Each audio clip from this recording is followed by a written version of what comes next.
It's February 19th, 1864, Brunswick, Maine.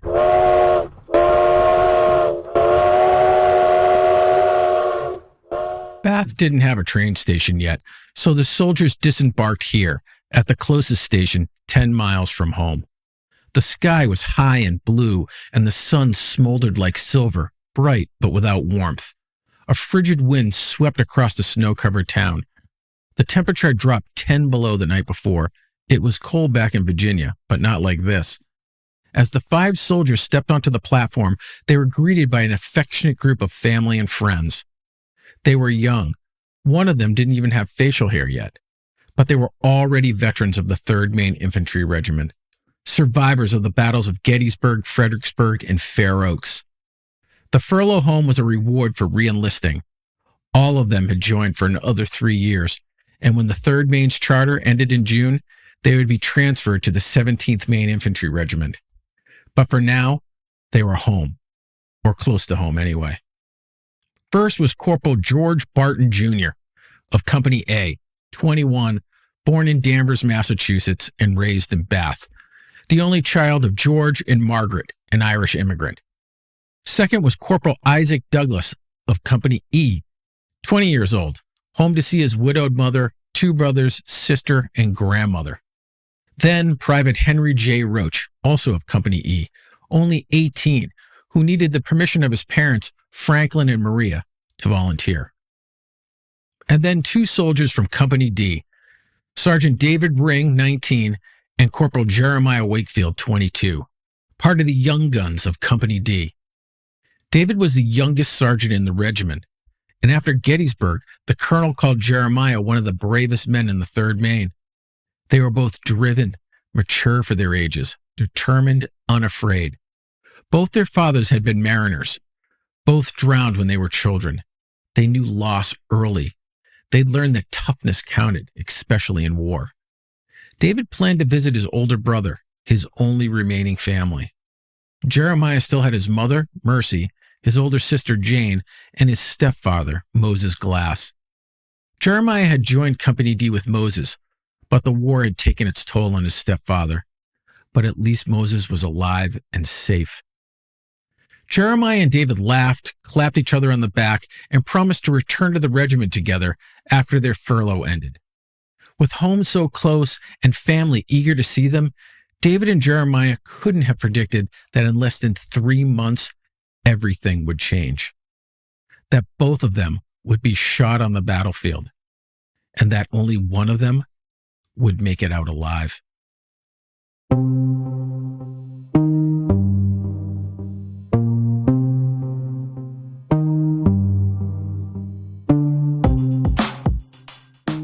Greetings and welcome back to Company D, the history podcast that digs into the personal side of the American Civil War. At Company D, we'll leave the battle tactics and military debates to others. We're not about grand strategies or what happened in the Senate chambers. We seek something more cherished, something more human. We share the stories of the everyday soldier, tales of grief and longing, stories of betrayal and bravery. We focus on the carpenters, the farmhands, and the fishermen who exchanged their lobster traps for rifles and marched off to war. And not just any soldiers. We've chosen to follow the men of Company D of the 3rd Maine Volunteer Infantry Regiment. These are the soldiers from Mid-Coast Maine and the city of Bath. Why Company D? Because it's personal. My great-great-grandfather Charles F. Snell volunteered with Company D at the age of 18. Charles was from Dedham, Massachusetts, but he was visiting his older brother in Bath when the war broke out. He enlisted and kept a diary. That diary has become the inspirational spark for this podcast. I'm your host, George F. Snell III. Not the first, not the second, but the 3rd, just like the regiment.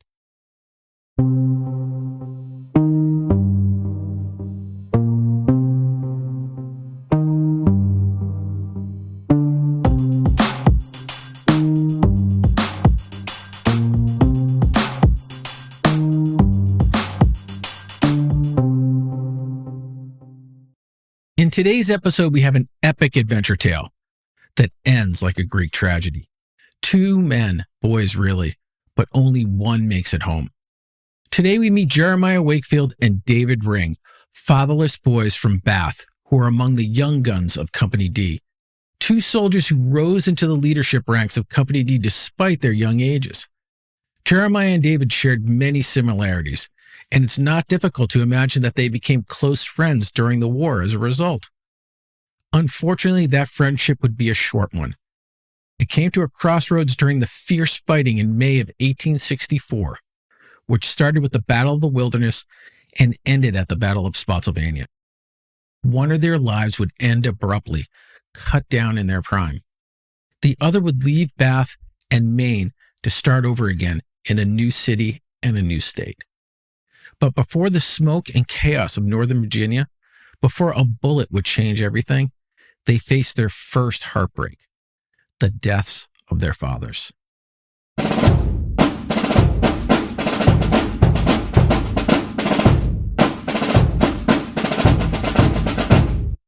Chapter 1: Stormy Seas.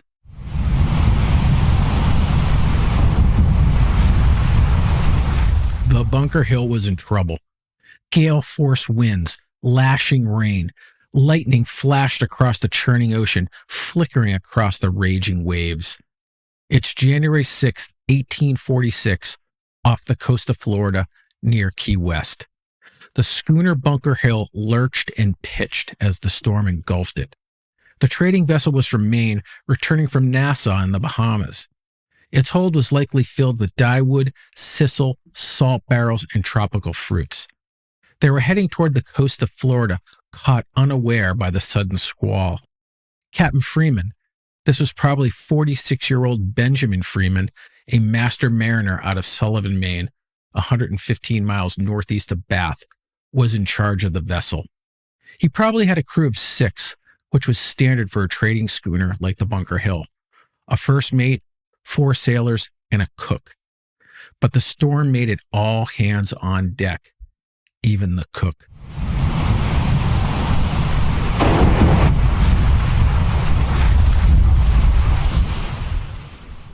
The first mate was John Wakefield. John had been with Captain Freeman for many years. He had even named his firstborn son Freeman, although the boy died 5 years earlier at just 3 years old, a loss that still ached John's heart. Back home in Gardner, Maine, John had a wife, Mercy, and 2 children, Jeremiah and Jane. Jeremiah was now his oldest, only 4 years old. They lived in a house John owned on property given to him by his father, and he was hoping to return soon. But first, he had to navigate them out of the storm.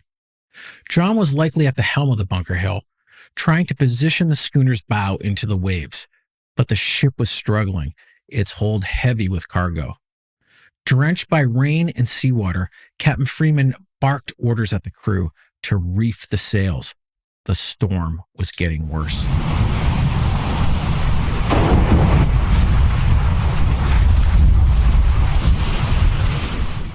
Then it happened. A rogue wave, a slip on the soaked deck. No one would ever know. But somehow, John Wakefield lost his balance and was pitched overboard. One moment he was on the deck of the Bunker Hill, and the next he was engulfed in churning ocean water.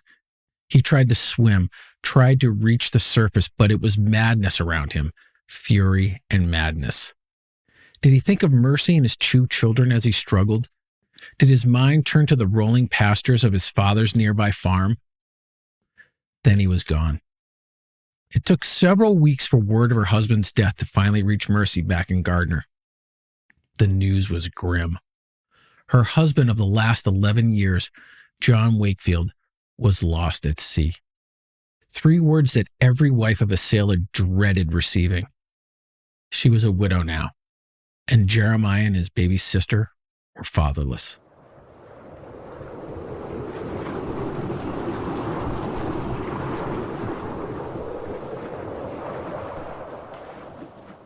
"12 years later, June 12, 1858, off the coast of Massachusetts, near Minnett's Ledge, Cohasset. The schooner St. Mary was caught in rough seas. The wind whistled, fluttering the sails. The St. Mary was out of Bath, Maine, sailing for Boston Harbor. The captain was 52-year-old David Ring III, a veteran seaman. Back home, Captain Ring had a wife, Mary, and 2 sons, George and David. The seas were sharp, but nothing unusual. Captain Ring moved forward to lower the sail when midship the boom suddenly released. It swung across the bow and struck him in the head and shoulders. The blow threw him overboard. And just like that, Captain Ring was floundering in the high seas. The crew managed to swing the ship around, anchor her, and launch a dinghy for rescue.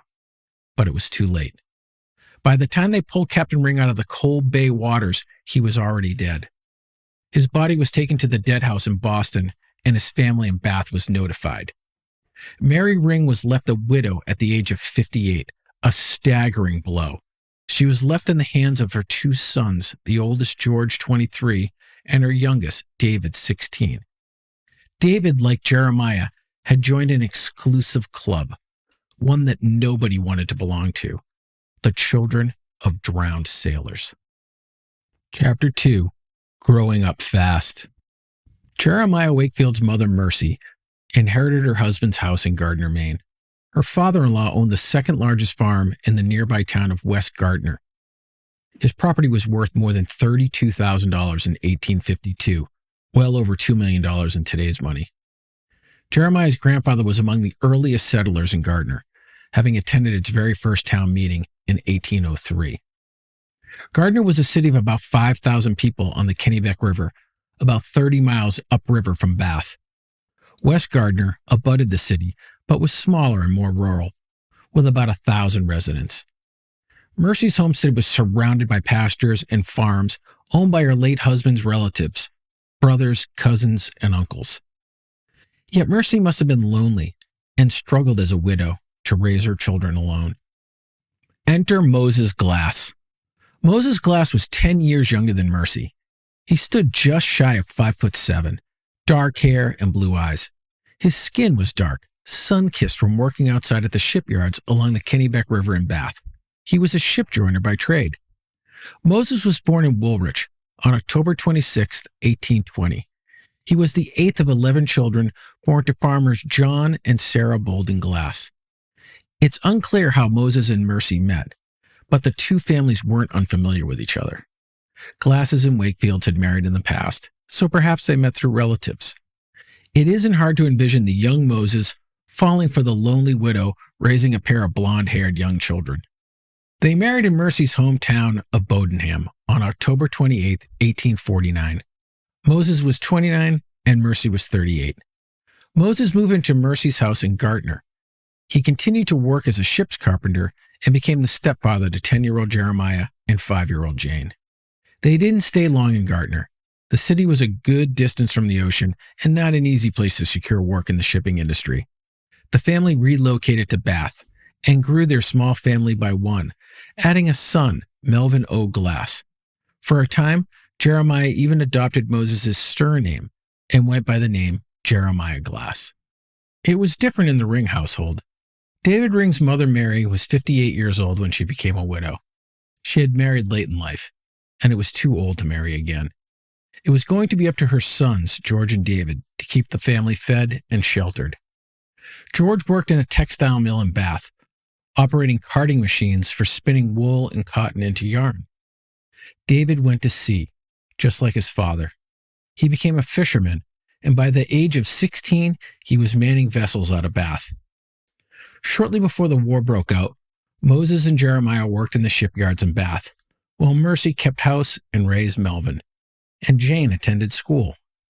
David worked the fishing boats and his brother at the textile factory. Their mother kept their home in order. It wasn't a glamorous life, but it was stable and steady and safe until it wasn't. Chapter 3, Yankee Doodle Dandies.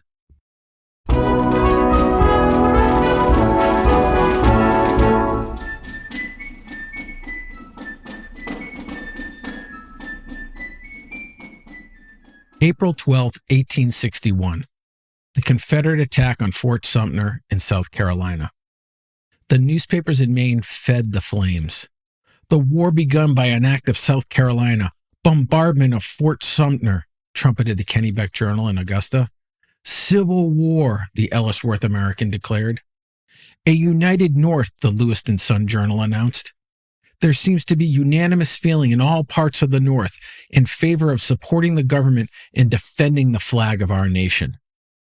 President Abraham Lincoln called for the raising of an army of 75,000 volunteers in order to squash the rebellion. Among the early volunteers were David Ring, Jeremiah Wakefield, and Jeremiah's stepfather, Moses Glass. They all enlisted as privates with Company D of the 3rd Maine. David was only 17 when he enlisted and would have needed his mother's blessing to join. Maybe he asked Mary for her permission, or maybe he didn't. Either way, he was soon in uniform and listed as being 18 years old. Jeremiah was 19 and Moses was 40. They weren't alone. The Wakefields, it seemed, treated the enlistment like a family calling. Jeremiah's uncle, 51-year-old Hiram, lied about his age, telling recruits he was 45 to avoid being too old, and joined Company E of the 3rd Maine. Cousins and uncles joined regiments across the state, from the 1st Maine Cavalry to the 14th Infantry. There is one existing photograph of David Ring, probably taken during that brief furlough home in February of 1864, the same visit where he and Jeremiah parted with a laugh and a handshake. David stands by a column wearing a blue jacket, a single button fastened at the top, sergeant chevrons on his sleeves. His hands are large, with thick fingers, a working man's hands, probably rough and calloused from his years of mending fishing nets and hauling lobster traps. He's lean-faced with a strong jaw, thick lips, and a low brow that shades a pair of intense, determined blue eyes. He's clean-shaven, maybe because at 19, he's not yet old enough to grow a beard or a mustache. His light brown hair is neatly combed with a part to the right. He looks a lot like a young Lee Marvin. Look, you little bastard, either you march, or I'll beat your brains out.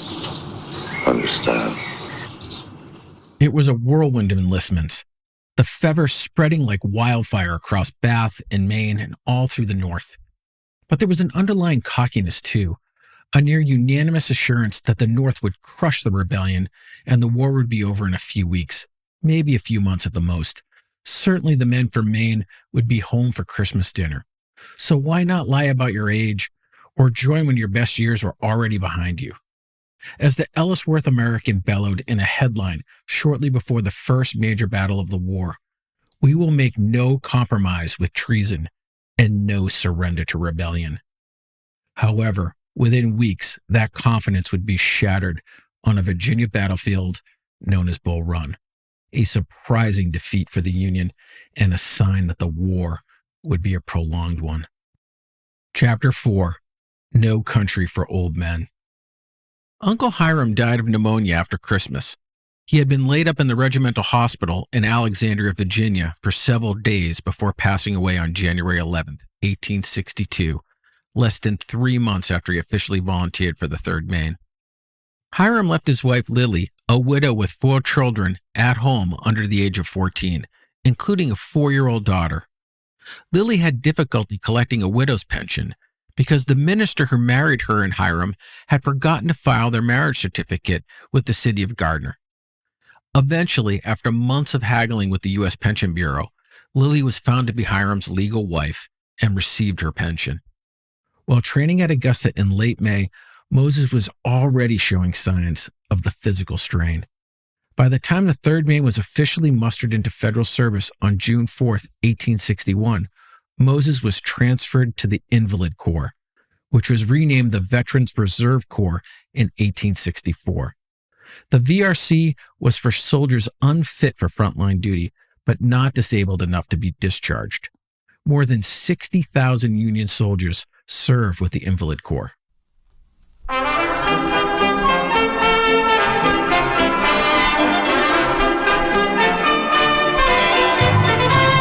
I wanted much to go to war and went to be examined. But the surgeon looked. The Invalid Corps was divided into 2 battalions.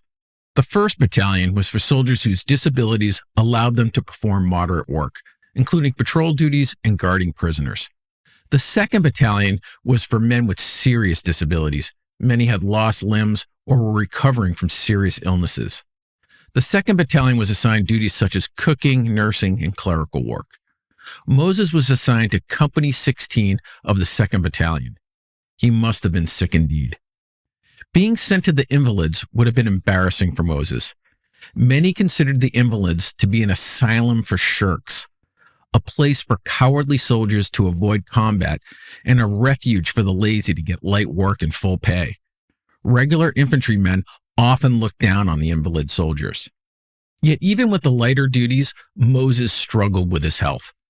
During the summer of 1863, he was hospitalized frequently, and by September 1st, 1863, he was discharged and sent home. He returned to Bath thin, weary, and too sick to work. The war hadn't killed him, but it hadn't spared him either. His health was so bad that he applied for an invalid pension from the U.S. government. As evident by the fate of Moses and Uncle Hiram, the infantry was hard on older volunteers.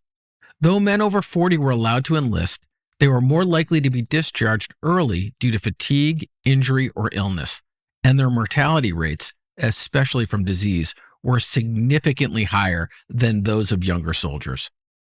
But where Moses and Hiram floundered, the teenagers, Jeremiah Wakefield and David Ring, thrived.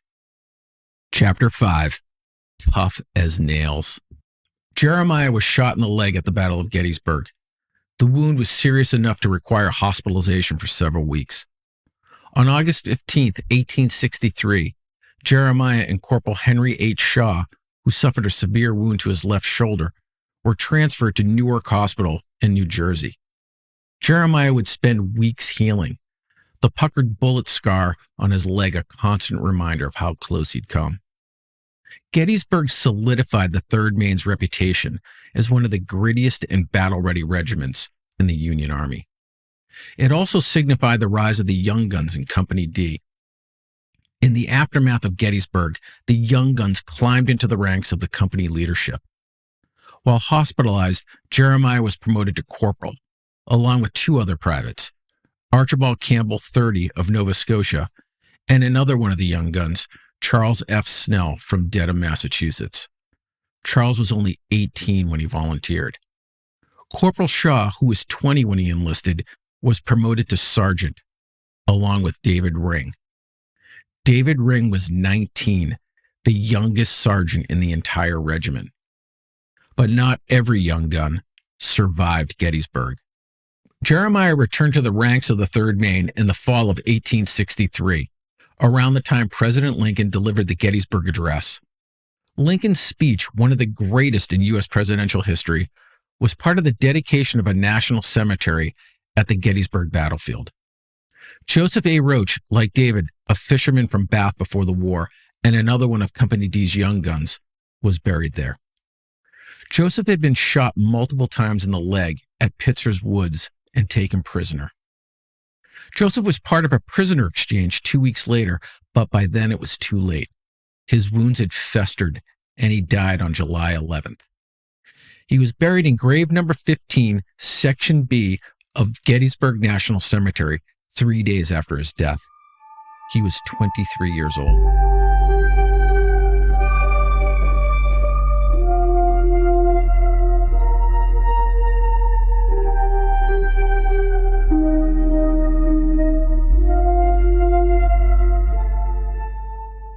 A month after the Gettysburg Address, Jeremiah and David re-enlisted for another 3 years. They were recruited as veteran volunteers under General Order Number 191, another initiative from the War Department to encourage experienced soldiers to re-enlist through bonuses and furloughs. On January 5, 1864, David and Jeremiah were discharged from service and re-sworn in on the same day under new 3-year terms. Other veteran volunteers in Company D included Sergeant Henry H. Shaw, Private Charles Getchell, and Private George Bliss. A month later, Sergeant Albion Kennerson and Private Joseph McIntyre also became veteran volunteers. They each received a cash bounty of $300, the equivalent to more than a year and a half of their regular monthly pay of $13. Additionally, they were also granted 30-day furloughs. It was on their 30-day furlough when Jeremiah and David traveled back to Bath together with 3 other veteran volunteers from the 3rd Maine. One of the soldiers on that trip was Henry J. Roach of Company E, the cousin of Joseph Roach, their fallen Company D young gun, buried at the New National Cemetery in Gettysburg. It was on that furlough, while Jeremiah and David stood in the bitter cold at the Brunswick Depot, that they had only 3 months left before everything changed for them. That in May, one of them would be shot and wounded, and the other would fall on the battlefield, never to rise, just like Joseph Roach. Chapter 6, Hellscape.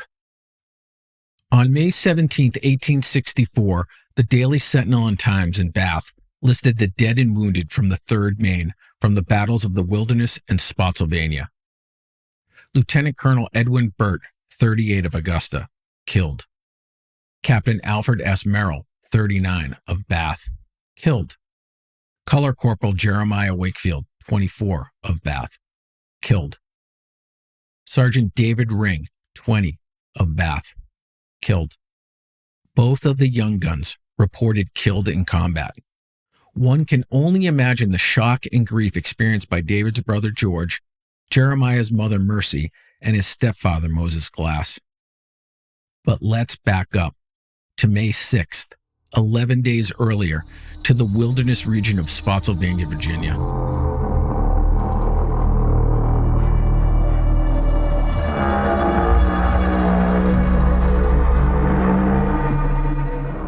A dense, tangled second-growth forest with near unpassable underbrush, pine, scrub oak, and thorny vines. It was a jumbled mess, a jungle. In some spots, visibility was limited to less than 30 feet. The forest was dry, a powder keg baking under a sun that lifted temperatures into the 80s. During the battle, musket fire and artillery ignited wildfires that filled the wilderness with choking, suffocating smoke that made it difficult to breathe. It was the opposite of what David Ring experienced as a fisherman out on the ocean. There, he could see all the way to the horizon. It was open and fresh, exhilarating, not like this claustrophobic nightmare. The day before, the 3rd Maine had been in reserve when ordered forward to prevent a rout of the 40th New York Regiment. As the 40th, confused and disoriented in the woods, retreated, the 3rd ran by them and repelled a Confederate assault. A brutal fight, but a victory for the 3rd. We talked about this skirmish in Episode 1 with Captain Alfred S. Merrill. Now, the next day, despite their exhaustion, Jeremiah and David were rousted at 5 a.m. with the rest of Company D. The 3rd was ordered to the front of the 2nd Corps line. Their experience and reputation for grit was needed to stabilize the division. They met the rebels in the bleak snarl of wilderness forest. The woods caused problems with logistics. They lost their way among the smoke and the trees. They were forced to retreat to a Union breastworks. Late in the afternoon, the woods burning with wildfires, the rebels attacked again. The Confederates broke through the Union front line, but the 3rd Maine and the rest of the division held at the breastworks. The rebels charged again and again and were stopped each time. But the cost was dire. Private John Haley of Company I of the 17th Maine, which fought side by side with the 3rd, watched as Union soldiers in front of him melted away under a withering fire by the rebels. His company lost 20 men. One of Haley's comrades had a bullet slice across the top of his head, cutting away his hair like it had been shaved with a razor. The cost of the 3rd was just as brutal. On that day, they lost Lieutenant Colonel Edwin Burt and Sergeant David Ring, dead at 20.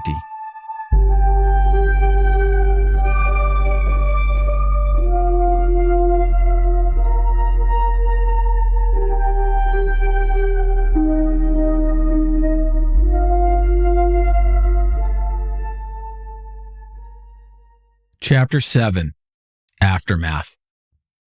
The report in the Daily Sentinel and Times had been mistaken. Jeremiah was not killed. He was shot through the hand on the morning of May 12th at Bloody Angle during the Battle of Spotsylvania. On June 2nd, the newspaper set the record straight. Corporal Jeremiah Wakefield of this city was wounded, but he has resumed his place in the ranks as color bearer. Colonel Lakeman states he is as brave a man as there is in the regiment. But the newspaper had been right about David Ring.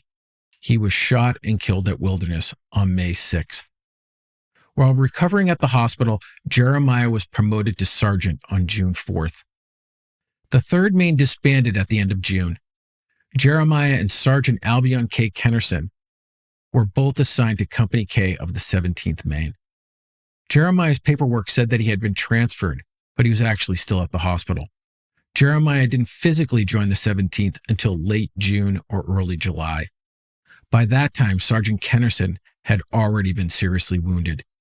We told Albion's tragic story in episode 3. Jeremiah fought with the 17th for a year until the regiment's charter expired on June 4th, 1865, and it too disbanded. Jeremiah still had 2 years left on his reenlistment. He transferred to Company K of the 1st Maine Heavy Artillery Regiment. The war ended on April 9th, 1865.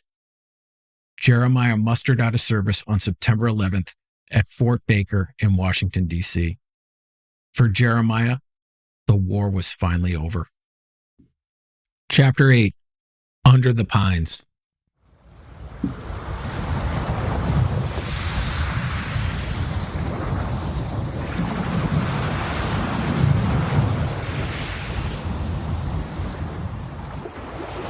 September 2nd, 1885, Revere, Massachusetts. A bright indigo sky and a salty breeze swept over Point of the Pines, a parkland along the coast. Across an open field, hundreds of white canvas tents spread out in neat rows, like mushrooms blooming after a summer rain. They rustled gently in the breeze. This marked the beginning of a special reunion for the Grand Army of the Republic. More than 20 years had passed since the end of the American Civil War, but on this day, the veterans who fought for the Union were back together, older and grayer, but with the same iron glint in their eyes. This was no ordinary reunion, but a jubilee for one of the most powerful brotherhoods in America. It's hard to grasp now, but the Grand Army of the Republic, known as the GAR, was one of the largest and most influential organizations in the United States from the late 19th to early 20th centuries. On this sun-splashed day in 1885, Jeremiah Wakefield was commander of Boston Post No. 7 of the GAR. He had moved to Massachusetts after the war. He was married with 2 children and a construction foreman for a house-building company. At 44 years old, Jeremiah was older than the sergeants he reported to when he first joined Company D as a teenager. William Higgins and Otis Williams had both been 43. Moses Kraft had been 40. Jeremiah wasn't a young gun anymore, but he hadn't lost his fire.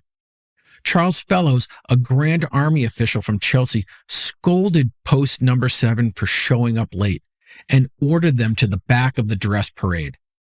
Jeremiah wasn't having it. A shouting match erupted. Tempers flared. Voices rose. Then Jeremiah gave the order, "Forward, march." And with their drummer beating time, all 200 members of Post No. 7 turned and marched off the field entirely. Critics pounced. Newspapers wagged fingers. This wasn't the behavior anyone expected at a reunion.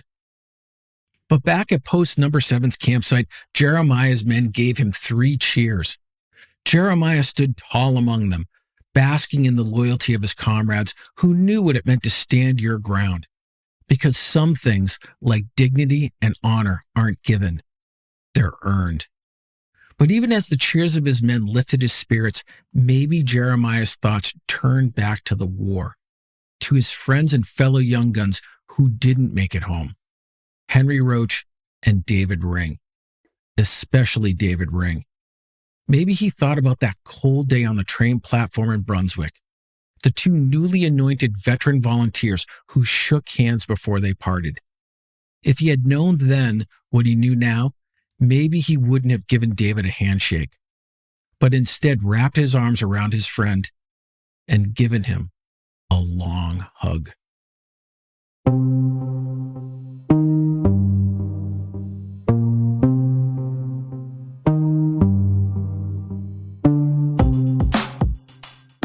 you for listening to this episode of Company D. We hope you enjoyed hearing the story about Jeremiah Wakefield and David Ring. Please visit our website where you can find more information about David and Jeremiah, including a photograph of David. We'd love to hear from you, and comments are always welcome. I'm your host, George F. Snell III. See you next time. And remember, if you are truly civil, you can avoid a war.